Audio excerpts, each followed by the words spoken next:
Nah, sampai di bagian kelima, hukum, investasi, dan bisnis.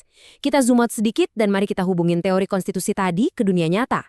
Gimana sih dampaknya ke urat nadi ekonomi kita sehari-hari? Masih ingat kan sama pertanyaan di awal tadi? Nah, ini dia domino efeknya. Kemerdekaan kehakiman itu bikin hakim jadi independen. Hakim yang independen pasti ngeluarin putusan kasasi yang objektif dan konsisten di seluruh Indonesia. Keseragaman ini melahirkan yang namanya kepastian hukum. Dan tahu nggak apa yang paling dicari investor asing sebelum bawa masuk modal triliunan ke sini? Betul banget, kepastian hukum. Dari sinilah kepercayaan mereka muncul dan stabilitas bisnis pun terbangun. Biar lebih kebayang, coba kita lihat realita di dunia usaha, misalnya pengalaman PT Jangkar Global Groups.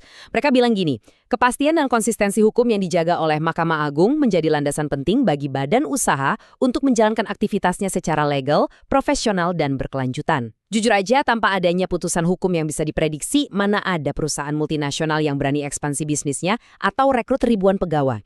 Risikonya terlalu gelap buat mereka.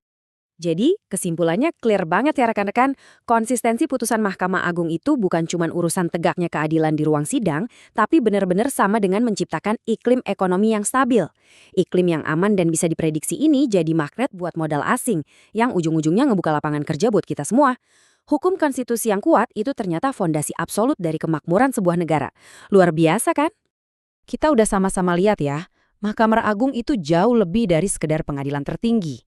Dia itu urat nadi negara hukum sekaligus jangkar stabilitas ekonomi nasional kita. Nah, sebagai penutup, saya punya satu tantangan nih buat Anda semua. Sebagai calon pengacara, hakim, jaksa, atau konsultan hukum di masa depan, gimana cara Anda bakal ngelindungin dan negakin independensi ini di karir Anda nanti? Karena pada akhirnya, hukum itu bukan cuma teks mati di atas kertas. Hukum itu hidup lewat integritas orang-orang yang ngejalaninnya. Terima kasih udah ngikutin sesi pemaparan kali ini. Tetaplah berpikir kritis dan sampai jumpa.